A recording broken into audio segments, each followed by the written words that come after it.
Assalamualaikum warahmatullahi wabarakatuh. Sampurasun baraya tepang dangu disarang pidangan dongeng Sundanya.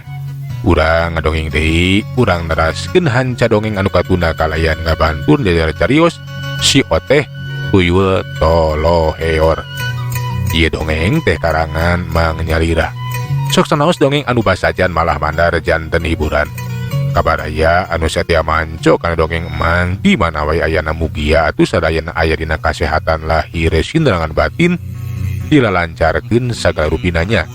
Salamina aya dina panang tayuna Allah Subhanahu wa taala.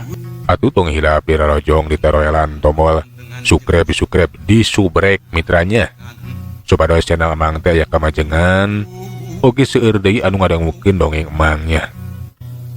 Atuh mangga nuhunkeun kanu parantos like oke komen. Mangga mitra supados teu nyangkolong ting kana waktos urang sami-sami dangukeun kumaha terasna ieu carita wilujeng ngadangukeun kaparayun sadayana prung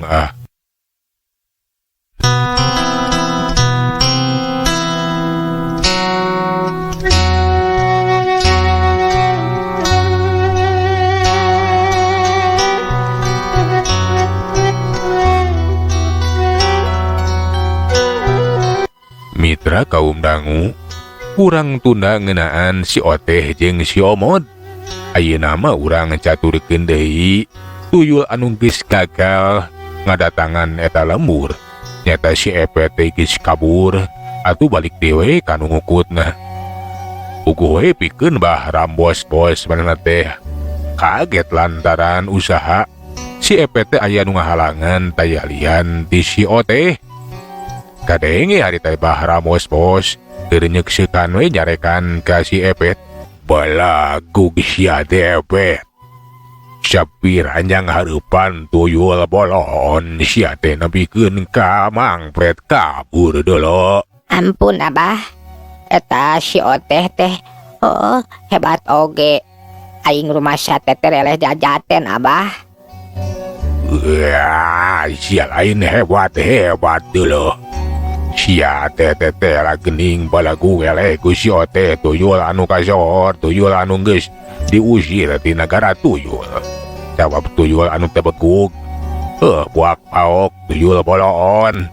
Nah, ari sia dihadang ku si Oteh wae meni teu mampu ngelehkeun si Oteh. Teus tayang we. Epet mah teu sanggup. Sabab teh lang hebat. Hebat pisan bah. Memang si Oteh teh tuyul anu balegug, tuyul anu bolon. Tapi ari dina gelut nama manehna teh jagoan euy Abah. Terus terang lah, uing mah teu sanggup. Alah, lamun diteruskeun mau ka eta lembur cilaka bah, cilaka. Bener sia teh Epet ponok bool dileusieun ku si Oteh. Pokona aing teu hayang nyao dulu. Keur naon ku aing sia teh disusuan nepikeun ka utiluan. Ari gawe sapira dihalangan ku si Oteh nepikeun ka mundur boboleh dulu. Pokona isuk sia kudu init deui sia Oteh Epet. Teu dewek teu hayang nyao dulu. Kitu cenah ceuk bah ramos-bos teh. Eta si Epet teh kudu init teh maksakeun ka lembur si Omod. Lantaran cenah keur naon atuh dipupujukeun ka hayangna nepikeun ka disusuan ku tilu urang awewe. Tapi adi dina gawe sapira dihalangan ku si Oteh. Tuyul anu bolon, tuyul anu bodoh, anu geus kapejakeun tuyul anu geus diusir ti nagara tuyul oge. Tapi eta si Epet teh nepikeun ka boboleh, pikeun bah rambos-bos nanehna oge sabenerna mah panasaran. Nah cenah eta si Oteh teh bet aya di eta lembur. Jeung deui bet ngahalang-halang kana bagawean si Epet. Geus marentah oge nyeukseun tuyulna mah eta bah ramos-bos teh asup we ka jero imah. Kasampak pamajikanna teh keur saricing we da pugu eta bah ramos-bos teh atuh mani royal mitra. Pamajikan nepikeun ka tilu da pugu kuku tuyul hayang nyorang ka beungharan. Tapi ayeuna pagaweanna teh cenah geus kahalangan. Aya si Oteh tuyul anu geus diusir ti negara tuyul. kelu bet ngehalangan kehalang-halang karena usahana. Kadenge bah Rambos bos jadi tadi tujukeun ka pamajikanana. Bah beuting ayeuna mah teu hasil si EPT woy. Lantaran gaweana teh aya nu ngahalangan. Nah aya nu ngahalangan kumaha kitu Abah? Ngahalangan teh ngahalangan kumaha? Nah di karepung ku urang lembur. Nya aya nu ngahalangan teh ngahalangan kumaha bet gagas sagala rupa si EPT. Anas kapan ku abi teh geus disusuan nepikeun ka alah. Ieu susu mani nepikeun ka bareuh kieu bakating ku lilating digenyol. Aku si EPT. Wah gagal ini halangan kurang lemur. Tapi dihalangan ku bangsa tuyul deui euy. Anu ngaranna teh si Oteh. Eta si Oteh teh. Oh. Kami ge ngadengit. Nyata ti Prabu Dangdang Tole. Tuyul anu bodoh, tuyul anu bolon nu geus diusir tina nagara tuyul geus ti aku. Tapi teh lah. Eta si Oteh teh aya di lemur. Nu didatangan ku si Epet malah ngahalangan karena usaha nata gitu woy. Aku mah atuh Abah hari geus kitu. Nah aku Abah teh tadi dititah deui indit. Piraha aku atuh si Epet teh bet sieun ku tuyul anu bodoh, tuyul anu walegug mah. Asa ku kacida-cida teuing Abah. Wah, kapan ku kami ge dititah ini wes jadi sapira aku bet sieun ku tuyul bolon, tuyul walegug. Anu cenahan teu bisa maok duit-duit ajan. Abi mah penasaran Abah na kumaha caritana eta si Oteh teh. Nepikeun ka diusir ti negara tuyul. Nya jeung di bolon teh bolon kumaha. Wah, ricok Prabu Dangdang Tole mah. Si Oteh teh tuyul anu balagu geus sering dipulangkeun ku nu ngukutna.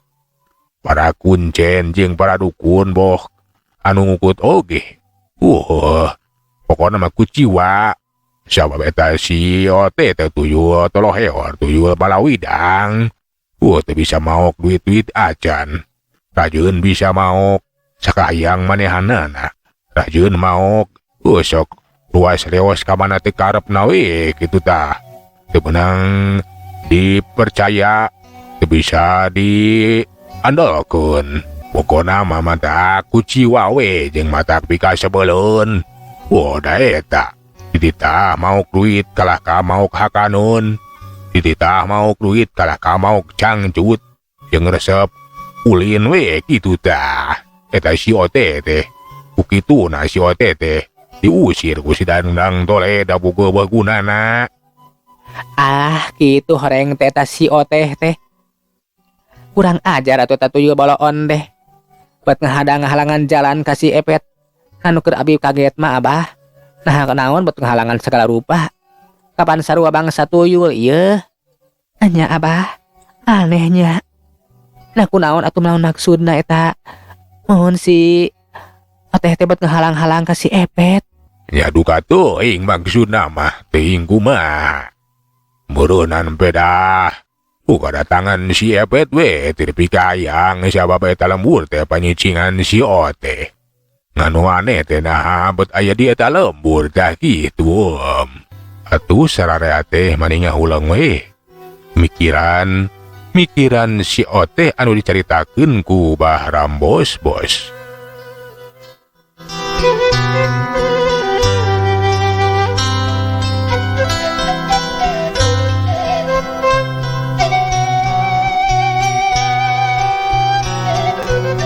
Mitra kaum dangu sedengkeun si Omod jeung si Oteh sabada gagal nyangkalak si Epet manehna teh balik we ka imahna.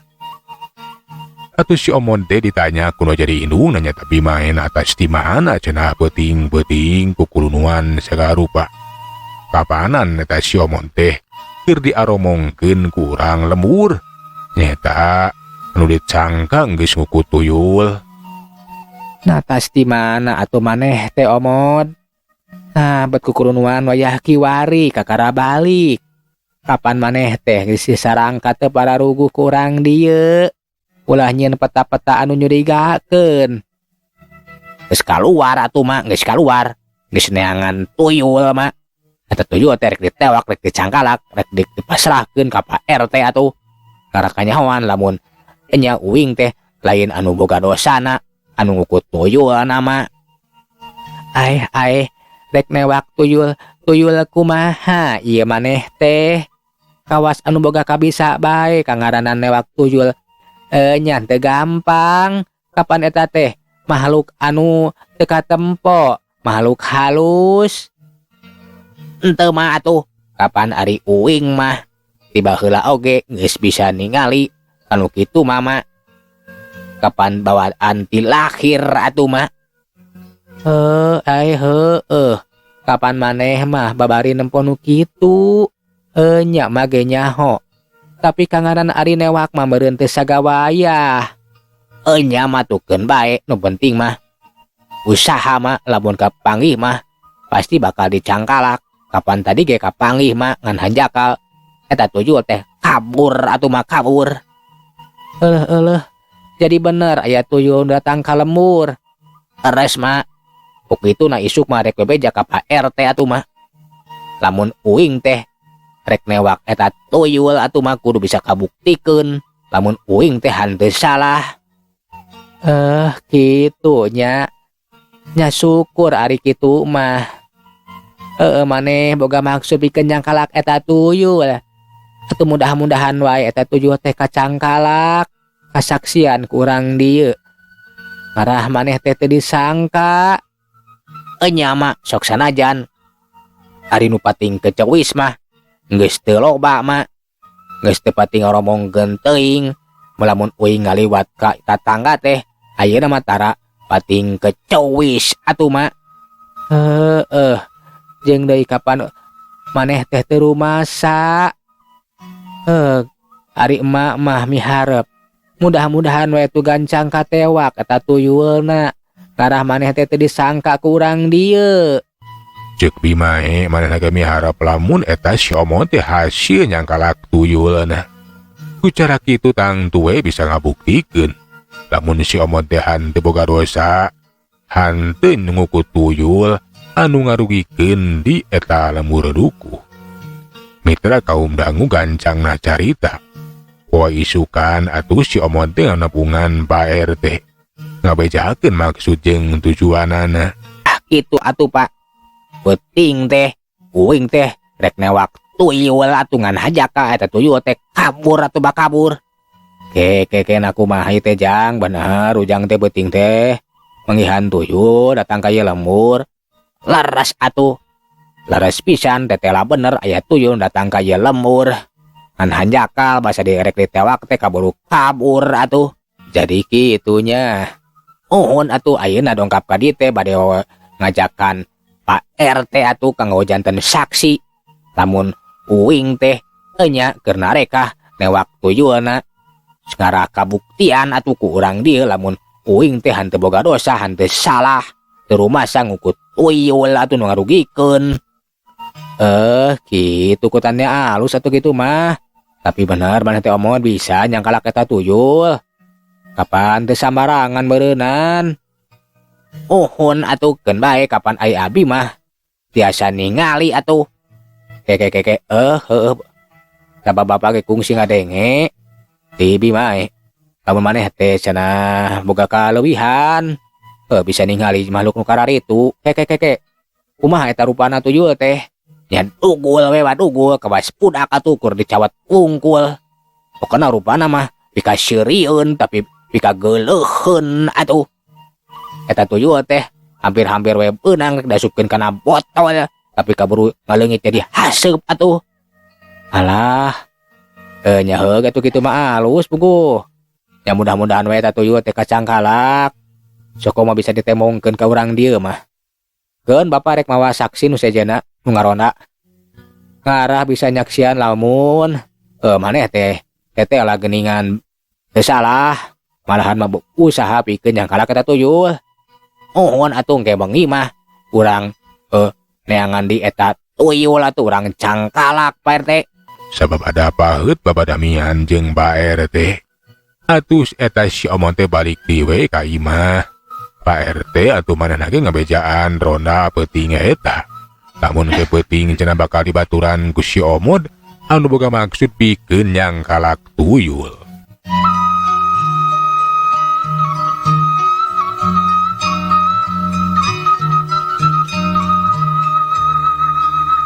Wan Cipeting geus sumanding, Pak RT jeung Ronda aya meureun kana duaan mah anu maturan. Kiwari teh geus caricing di pos Ronda, malahan masih omon geus aya. Atupo kadenge Pak RT teh muka caritaan. Kasaderek sadare aya. Urang ayeuna teh kudu nyaksian ieu Jang Omod. Anu boga usaha atawa tarekah pikeun yang kalak tuyul. Anu nya cenah datang ka lemur urang ye. Mohon Pak RT. Atuh mudah-mudahan wae eta Jang Omod teh tiasa yang kalak eta tuyulna. Terus terang abdi mah teu percaya kana panyangka urang dieu. Sabab nya lamun Jang Omod nyanggu ku tuyul meureun geus beunghar. Tah kitu. Nya duh, ampura we Jang. Rumah samang teh sok nyangka ujang. Tapi nya ayeuna ujang boga maksud pikeun yang kalak ka tuyul. Mudah-mudahan we atuh bisa beunang. Ku cara kitu urang dieu teh moal curiga ka ujang. Nya atuh bener pisan. Hayu ayeuna mah tuturkeun. Uing atuh urang nguriling, urang neangan. Susuganan eta tuyul teh datang deui ka ieu lembur atuh. Bring bae sararea teh nuturkeun si Omod. Ngurilingan lembur. Sanyana mah anu ngalabring teh lain. Maranehana wungkul tapi kapan si Oteh ge aya we ngicrik nuturkeun ka si Omod. Ngan bae teh katingali ku nu sejen mah. Si Omod dinanang tukeun ka mananya lumampa teh sanyana mah nurutkeun ka si Oteh anu nirilik we ti hareup. Ari si Oteh mah tangtu bakal apaleun lamun aya bangsa tuyul anu ngambah ka eta lembur teh. Atawa nu datang ka eta lembur teh da puguh atuh si Oteh mah nyaho. Da bangsana. Mitra kaum dangukeun tundangeunna eta Ronda jeung si Omod. Anu keur neneangan tuyul di sisi lembur aya anu lempang. Ngan bae ieu mah lain jelema. Tapi kawas budak leutik. Ngan lain budak jelema ieu mah. Budak makhluk anu teu katingali nyata. Bangsa lelemes. Eta budak teh make cawat wungkul. Panona ngempur hurung. Culang cileung merhatikeun kaayaan. Sok sanajan leumpang na teh rada rumegag kawas anu hoream kawas anu sieun tapi maksakeun maneh rek asup ka eta lembur. Eta makhluk tetayarian ti si Epet anu menang parentah timbah Ramos Pos pikeun maksakeun dia asup ka eta lembur ngajalankeun usahana. Sabenerna mah aing teh sieun ku si Oteh teh. Tapi si Abah mani memaksa aing kudu datang deui ka ieu lembur. Nya najan si Oteh teh tuyul balagug, tuyul bodoh. Tapi ari da gelut mah memang hebat. Kumaha carana? Tapi enya kapan aing teh tuyul anu memang istimewa leuwih ti si Oteh. Jeung deui bener sapiraku eleh ku si Oteh. Kudu neangan akal kaya kieu mah. Nu penting mah caina herang, laukna beunang, ulah nepi ka adu hareupan jeung si Oteh kaya kieu mah. Kitu mitra cik eta si Epet teh manehna teu gagabah asup ka jero lembur. Pangaranan kapan si Epet mah tuyul anu pinter. Manehna teh neangan akal, lamun maksa asup ka jero lembur, tuluy panggih jeung si Oteh tang tuwe cenah bakal cilaka. Kukituna manehna teh rek ucing-ucingan we. Ulah nepikeun ka pasangrok jeung si Oteh. Atuh geus kitu mah eta si Epet teh mengawatek ajianana. Plus we ngiles jadi haseup. Geus kitu mah manehna ngapung ka awang-awang merhatikeun kaayaan di eta lembur. Geus aya di awang-awang bre katempo. Aya abringan nu keur ngaronda. Riceung harita teh aya si Omod jeung si Oteh anu kungsi adu hareupan jeung manehanana. Alah, bener we si Oteh teh aya di eta lembur. Abring-abringan jeung urang dinya. kawasna baik keur ngontrol kayaan lemur keneangan aing. Tapi ulah disebutkeun si Epet.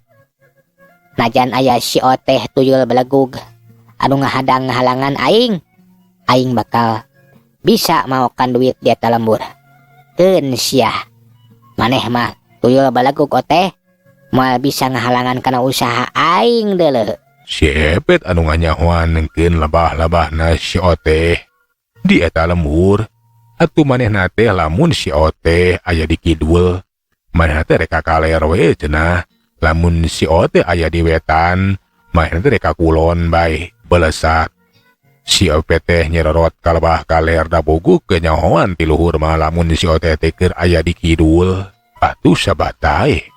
Eta si Epet teh manehna teh hasil we maokan duit di lebah kaler. Sedengkeun ari si Oteh barang ngambe aya tuyul, manehna teh ngajakan ka si Omon pikeun ngayudu ka lebah kaler. Atuh si Omon teh ngajakan Rona bring we ka lebah kaler. Tapi ka lebah kaler teh geus eueuh eta tuyul teh. Ari kitu nama sabab si Epet teh pinter naker. Tentak manehna teh ngapung di ka awang-awang merhatikeun ka handap. Basa si Oteh aya di kaler manehna teh lumpat ka kidul. Atuh nu di kidul anu kabeunang kapaokan duitna geus hasil dipaok ku eta si Epet teh. Kitu jeung kitu we mitra.